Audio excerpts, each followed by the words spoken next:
Excuse me, one more black coffee. एक चाय please. सवी और रजत कॉफी शॉप में बैठे हैं और जहां रजत कॉफी मंगवाता है वहीं सवी अपने लिए चाय। इससे जितनी बार मिलूं मन में यही सवाल आता है, क्या आदमी है ये? अपनी बच्चे के लिए भी ऐसे बात करने आया जैसे कोई एहसान कर रहा हो। और फिर वो रजत का पूरा अटेंशन पाने के लिए उसकी ओर देखती है जहां उसे सई के बारे में डिस्कस करनी है, पर रजत अपने फोन में ज्यादातर बिजी है और इन दोनों को देख रही है ईशा छुपकर। पर अब सवी रुकती है अपनी बात कहने से पहले ताकि रजत ठक्कर अपने फोन से हटके उसकी बात सुने। मैं जो भी आपसे कहने जा रही हूँ आप प्लीज उसका बुरा मत मानिएगा। Thank you. मैं जानती हूँ आपके फैमिली में हर कोई सही से बहुत प्यार करता होगा। इनफैक्ट बिल्डिंग में भी जितने लोग उसे जानते हैं हर कोई उससे बहुत प्यार करता है। वो है ही इतनी प्यारी बच्ची। लेकिन सही को लेके मेरे कुछ कंसर्न्स हैं।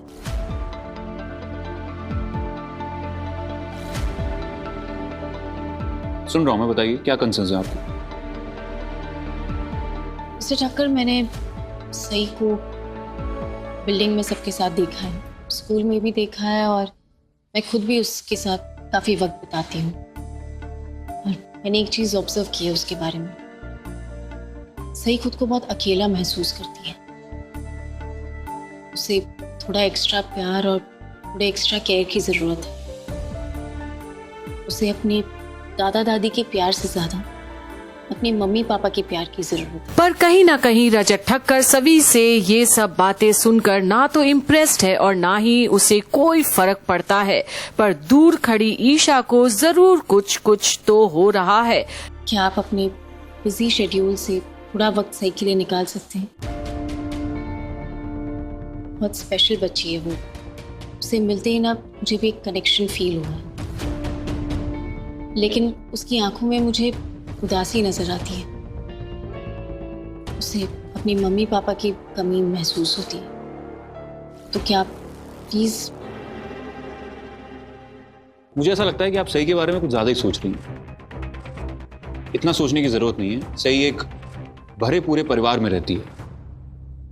उसकी दादी हैं, उसके पास दादाजी हैं, बुआ है, बहुत सारे लोग हैं। सही बिल्कुल भी अकेला महसूस नहीं कर रही। Don't worry.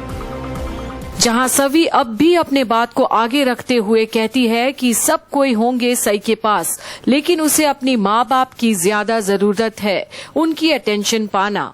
और अब सवी वो तार छू देती है जहां रजत को सबसे ज्यादा दर्द होता है। बस अब आप कुछ मत बोलिए। Mister Thakkar please relax. इतना गुस्सा होने की जरूरत नहीं है। आप मुझे मत बताइए कि क्या करना है और क्या नहीं। रिलैक्स मैं नहीं, आप करिए। सही की टीचर है ना आप, मैं बाप हूं उसका। और प्लीज मुझे पेरेंटिंग के बारे में तो बिल्कुल मत सिखाइए। और अचानक ये बिहेवियर देख जहां सारे लोग भी उनके तरफ देखते हैं, वहीं अब सवी भी चौंक जाती है कि ऐसा क्या बोल दिया उसने। और फिर रजत बोलता है, मेरी बच्ची, मेरी फैमिली, मेरी प्रॉब्लम है, मैं हैंडल कर लूंगा। आपको मेरी निजी जिंदगी में इंटरफेयर करने की कोई जरूरत नहीं है। मिस्टर ठक्कर आपको इतना गुस्सा होने की जरूरत नहीं है। एक टीचर होने के नाते जो मेरे कंसर्न्स है बस वही शेयर कर रही थी मैं। आपकी पर्सनल लाइफ में इंटरफेयर करने का कोई इरादा नहीं है मेरा। आप टीचर है ना, तो टीचर बन के रहिए। आपकी ऑब्जर्वेशन, आपकी कंसर्न आप स्कूल तक ही रखिए। स्कूल के बाहर सही की चिंता करने की कोई जरूरत नहीं, उसकी इतनी केयर करने की जरूरत नहीं। Hope you got it. और वहीं अब सभी देखते रह जाती है रजत को कि ऐसा कैसा आदमी है ये जिसे अपने ही बच्चे के बारे में जानने के लिए कोई इंटरेस्ट नहीं। और वहीं वेटर को बुलाकर बिल क्लियर तो करता है रजत, पर अब सभी अपने चाय के पैसे निकाल कर रखती है टेबल पर और रजत को बोलती है कि उसे उसकी एहसान की जरूरत नहीं, और बोलती है कि उसके पैसे के चाय पीने तो बिल्कुल नहीं आई थी वहाँ।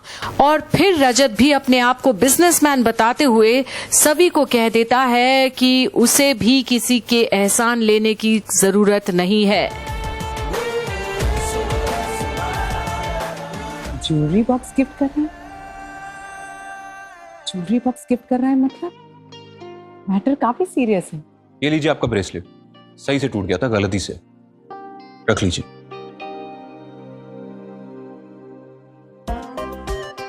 ये गिफ्ट दे रहा है फिर भी इतना गुस्से में क्यों दे रहा है? क्या दोनों लड़ रहे हैं?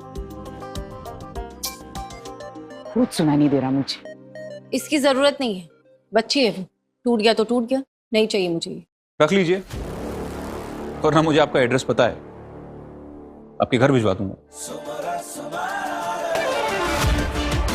और अब रजत निकल पड़ा है कॉफी शॉप से, पर जहां सभी बॉक्स और पैसे दोनों उठाती है, वहीं अब रजत बिना उसके सुने चले जाता है। और ईशा जहां एकदम खुश है कि अब उसे और जानना है कि रजत और सभी के बीच में आखिर है क्या, क्योंकि ज्वेलरी बॉक्स देख ली है वो। वहां रजत तो गाड़ी में चले जाता है और सभी के पास भी अब स्कूल से फोन आ जाता है और उसे भी जाना है।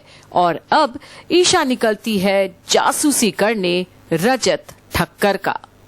देखते रहिए आगे क्या होता है गुमे किसी के प्यार में की आने वाली अपडेट्स पर, यही कंप्लीट बॉलीवुड में।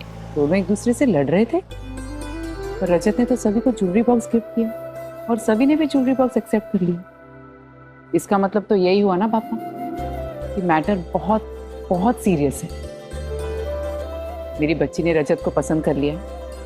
अब ये मेरी रिस्पॉन्सिबिलिटी है कि मैं रजत के बारे में पूरी जानकारी हासिल करूं।